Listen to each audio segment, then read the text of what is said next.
समान अध्ययन के अंतर्गत आप सभी मेरे साथ प्रारंभिक परीक्षा और मुख्य परीक्षा दोनों से जुड़े हुए विषयों को पढ़ रहे हैं और अभी तक काफ़ी कुछ हमने पढ़ा है इन विषयों में। आगे भी हम पूरा कंप्लीट करेंगे। फाउंडेशन क्लास है आपकी। फाउंडेशन क्लास का मतलब है जो चीज़ें मैं विस्तार से पढ़ाता हूँ, डिटेल से पढ़ाता हूँ। तो अभी तक जितना भी पढ़ा है हमने डिटेल से पढ़ा है। कोई दिक्कत, कोई समस्या हो, कुछ पूछना चाहते हो तो बताएं। ऑनलाइन वाले जितने बच्चे हैं, यदि आपको कोई दिक्कत हो, कोई डाउट हो तो आप लोग भी पूछ सकते हैं। चीज़ें सब समझ में आ रही हैं। एक चीज़ तो कॉमन है आप लोगों में, ऑनलाइन वालों को भी सब समझ में आता है, कोई डाउट नहीं होता और आप लोगों के पास भी डाउट नहीं है। मैं चाहता हूँ कि डाउट रेज करें, कुछ भी यदि आपको नहीं समझ में आता तो आप पूछें, ठीक है। बाकी मेरी कोशिश ये रहती है कि मैं कोई भी चीज़ पढ़ाऊँ तो उसको बेसिक टू एडवांस पढ़ाऊँ। यही फाउंडेशन क्लास की खासियत होती है। यहाँ पे जो ज़रूरत होती है मैं लिखवा भी रहा हूँ। नोट्स बना रखा है आप लोगों ने, सारे नोट्स ओके हैं। आज से मैं थोड़ा थोड़ा नोट्स भी चेक करना चालू करूँगा। और ऑनलाइन बैच वाले बच्चों के पास दो विकल्प हैं। एक विकल्प ये है कि आप लोग यदि आना चाहें तो आ जाइए, कभी भी अपने नोट्स लेकर के प्रयागराज संस्थान में पहले कॉल कर लीजिएगा। मेरी उपलब्धता सुनिश्चित होनी चाहिए, आप नोट्स चेक कराने आ सकते हैं। अन्यथा गूगल मीट का सेशन सैटरडे को 4 बजे होता है। अब मैंने तय किया है कि हर सैटरडे को शाम को 4 बजे मैं आपको गूगल मीट में मिलूँगा, ताकि आप लोग संवाद स्थापित कर सकें, अपने डाउट रेज कर सकें, कोई भी समस्या होती है आप पूछ सकें, ठीक है। तो सैटरडे को शाम को 4 बजे, उसको हमने दो तर्ज पे रखा है, अभी थोड़ा सा उसको और अच्छा कर देंगे। हर सैटरडे को शाम को 4 बजे पहले एक तो टॉपिक रखेंगे, उस टॉपिक को हम डिस्कस भी किया करेंगे, बाद में आपके डाउट ले लिया करेंगे। तो ये अब हर सैटरडे शाम 4 बजे आपका होगा। एक वेबिनार की तरह आप उसे समझ लीजिए। वेबिनार भी रहेगा, आपका डाउट सेशन भी रहेगा। और उसमें बस ये है कि आपको पहले अपने डाउट जो है, एक आपको गूगल सीट की लिंक मिलती है, गूगल फॉर्म मिलता है, उसको पहले फिल करेंगे। उन्हीं बच्चों के क्वेश्चंस लूँगा। कल भी आपका गूगल मीट हुआ था सैटरडे को, तो ये कार्य भी हमने अभी स्टार्ट कर दिया और ये रेगुलर अब होगा। समय थोड़ा बदला है, पहले भी सैटरडे में आपसे मिलता था, अब सैटरडे शाम को 4 बजे मिलूँगा और एक टॉपिक भी डिस्कस करेंगे। जो आपकी ही प्रॉब्लम्स होती हैं, कॉमन प्रॉब्लम बहुत सारे बच्चों की आती हैं, वो प्रॉब्लम्स मैंने प्लान किया है कि सैटरडे टू सैटरडे आधे घंटे से 1 घंटे के सेशन में आपसे डिस्कस किया जाए। और इसके बाद जो है आपके जो डाउट हों, आराम से इत्मीनान से आप मुझसे वो पूछ सकें, ठीक है। आपकी पढ़ाई से जुड़े हुए, तैयारी से जुड़ा हुआ dedicated webinar and doubt session के तौर पे उसको हम रखेंगे, ठीक है। गूगल मीट भी हो सकता है, जूम भी हो सकता है, दोनों ही माध्यम आप लेकर चलिएगा अपने पास, दोनों ही एप्लीकेशन अवेलेबल रखिएगा। और बाकी यहाँ पे क्लास हमारी सतत चल रही है। मानचित्रण में अभी तक कई सारे देश और कई सारे राज्य आप पढ़ चुके हैं। देश में आज हम यहाँ पढ़ने वाले हैं म्यांमार। हमने बांग्लादेश पढ़ लिया था लास्ट सेशन में, आज हम म्यांमार के बारे में जानेंगे बहुत बढ़िया से।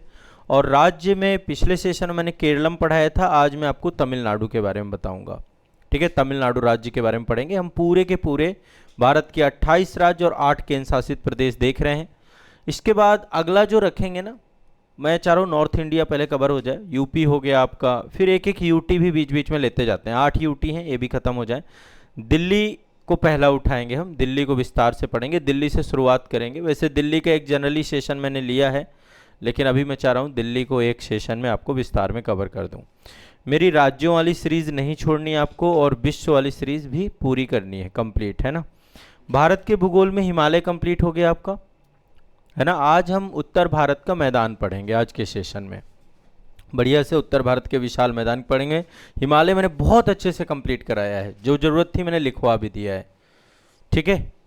आधुनिक भारत में क्षेत्रीय राज्य पढ़ रहे थे आप मेरे साथ। हमने मराठा पढ़ा था, मैसूर पढ़ा था, सिख पढ़ा था, सभी के साथ अंग्रेजों के साथ जो कॉन्फ्लिक्ट थे वो पढ़े थे।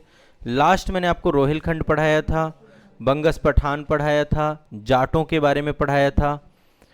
और अंग्रेजों के साथ जो प्रतिस्पर्धा इस समय थी राजपूतों, जो इस समय राजपूत शासक थे, आज हम राजपूत शासकों के बारे में डिस्कस करेंगे कि औरंगजेब के बाद राजपूत शासकों की क्या स्थिति रही।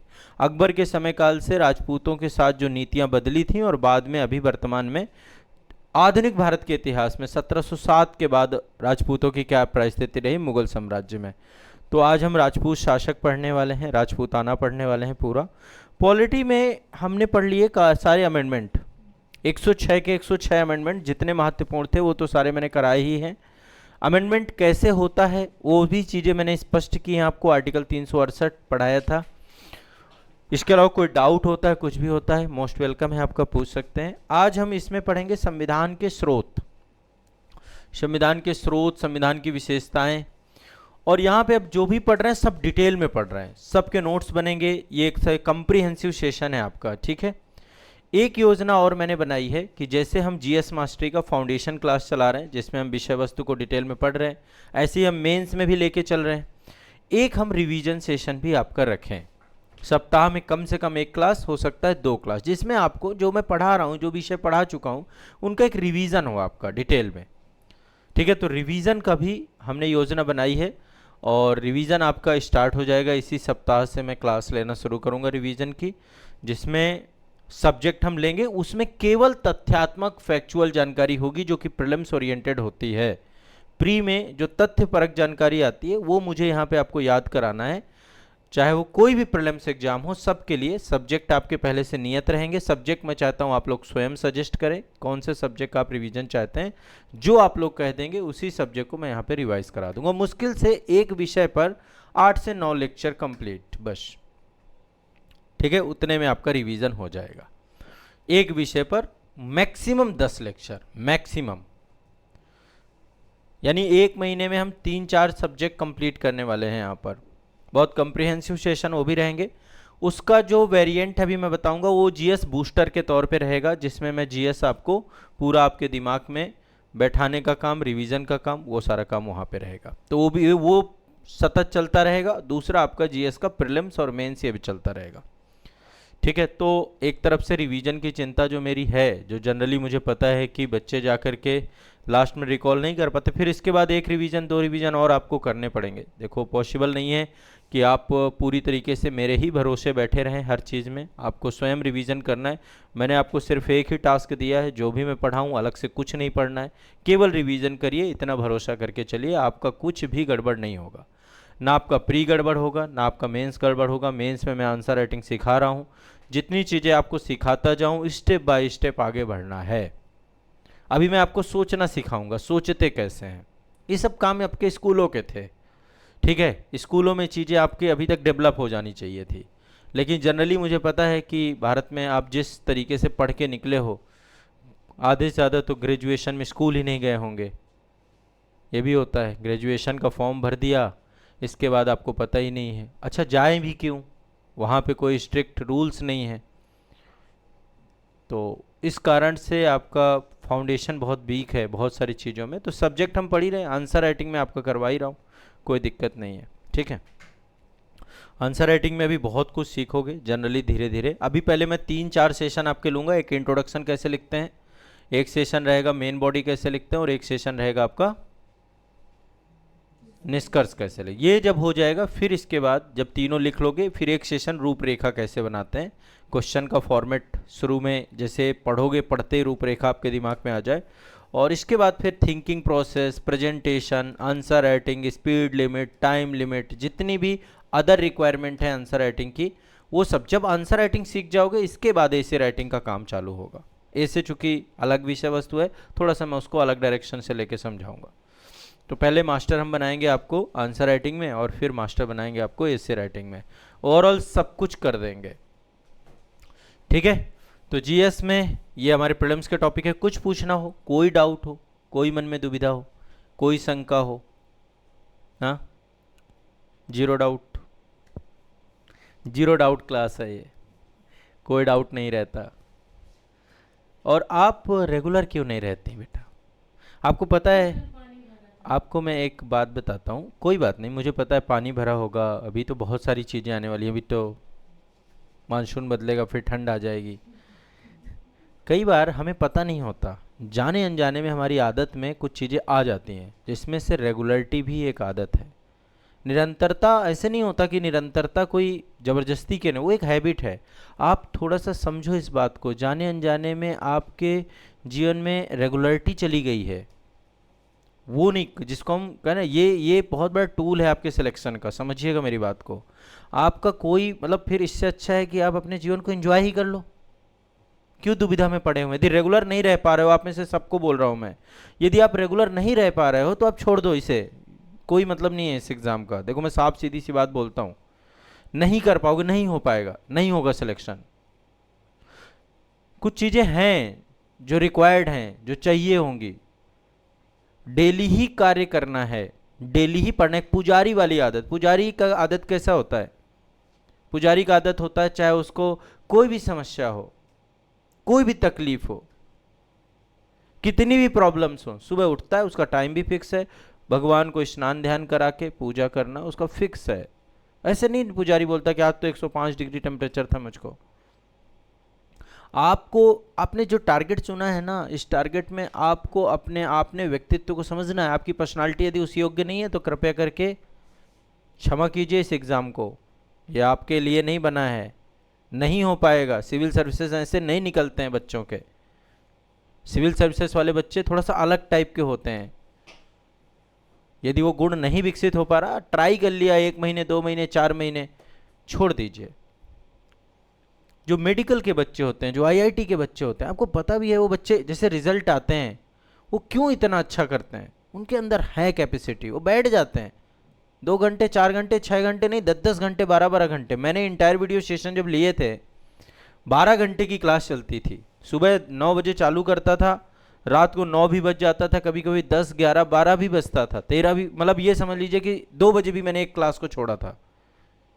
पॉलिटी के जब लेक्चर मैंने लिया था, और उसमें बहुत सारे बच्चे ऐसे थे जो कि इन बैकग्राउंड से बच्चे थे। कुछ तो बीच में छोड़ के निकल गए, लेकिन कुछ बैठे रहे। वो कैपेसिटी आपको डेवलप करनी पड़ेगी। नहीं किया आपकी गलती है।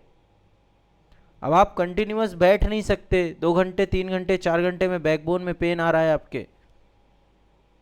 इस एग्ज़ाम की कंप्लीट रिक्वायरमेंट रेगुलरिटी है और कंटिन्यूअस आपको बैठना पड़ेगा, तब तो चीज़ें हो पाएंगी बेटा।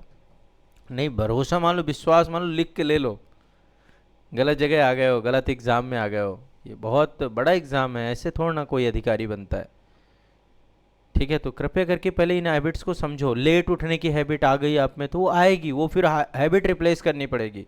लेट सोने की हैबिट आ गई है, मुझे पता है जेनजी पसंद नहीं करता जल्दी उठना। जेनजी टाइम से काम करना भी पसंद नहीं करता है कि टाइम से हो जो चीज़ें हों, लेकिन ये रिक्वायरमेंट नहीं है सिलेक्शन की, सफलता की कुछ शर्तें हैं। उन शर्तों को आप बाईपास नहीं कर सकते, चाहे आप कोई भी जनरेशन हो। कल के दिन अल्फा आएगी, अल्फा कहेगी नहीं हम तो और रेवोल्यूशनरी हैं, हम तो पूरा डिजिटल हैं, टेक टेक टेक प्रेमी है। लेकिन एग्ज़ाम तो आपको भी जाके बैठना है। अब एग्ज़ाम का लेवल प्लस होता जा रहा है, और ये प्लस आप लोग ही कर रहे हो, आप जैसे जेनजी ही कर रहे हैं, वो भी एग्ज़ाम में आपके साथ बैठ रहे हैं। मेरी बात को समझो। अच्छा, जेनजी में भी अंतर है। जो शहर का जेनजी है वो अलग है, गांव का जेनजी अलग है। जो दिल्ली का जेनजी होगा वो जेनजी गांव का नहीं होगा। आप उनके साथ compete करना है।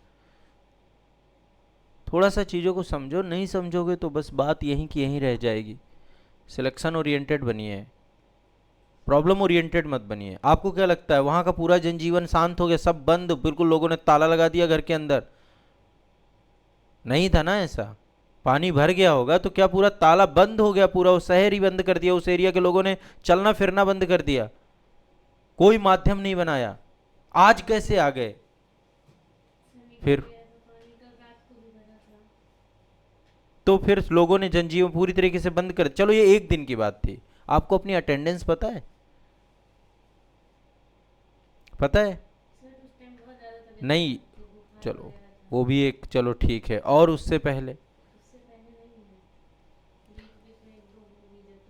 देखो, ये आपको समझना है आज कितना जेन्युइन है, कितना सही है। बाकी मेरा काम है, मैं टोकूंगा मुझे जहाँ लगेगा, क्योंकि जिस चीज़ के लिए आप यहाँ पे आए हो, मेरे साथ बैठे हो, ये वो काम तो नहीं है। ये काम है कि आप सुबह शाम तक लग के पढ़ रहे हो बस। एक भी दिन में आपको क्या लग रहा है मैं 5 घंटे की क्लास ले रहा हूँ, 5 घंटे में आपके 4-5 टॉपिक चले जा रहे हैं।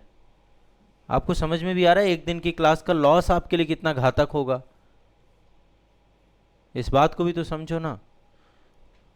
कनेक्शन ब्रेक हो जाता है, फिर कैसे फिर आप उसको कहीं से फिर ढूंढोगे? कोई एक क्लास तो हो नहीं रही यहाँ पे, या तो सुबह चालू हो रहा है 2-3 बजे तक क्लास चल रही है, उस बात के भी उसको समझो। इसलिए क्लास, मेरी क्लास तो मिस नहीं करना है, इस बात को बिल्कुल अंदर बैठा लो। जब भी क्लास होनी है, जैसे भी क्लास होनी है, उसको करो आप, ठीक है। ये अपने अंदर तड़प पैदा करो, तब जा कर के एग्ज़ाम आपके लिए आसान होगा, ठीक है। ये मेरा आपसे सुझाव है। बाकी आपकी ज़िंदगी ऐश करिए, क्या ही आपको कौन रोक रख सकता है, बताइए आप, ठीक है। चलिए।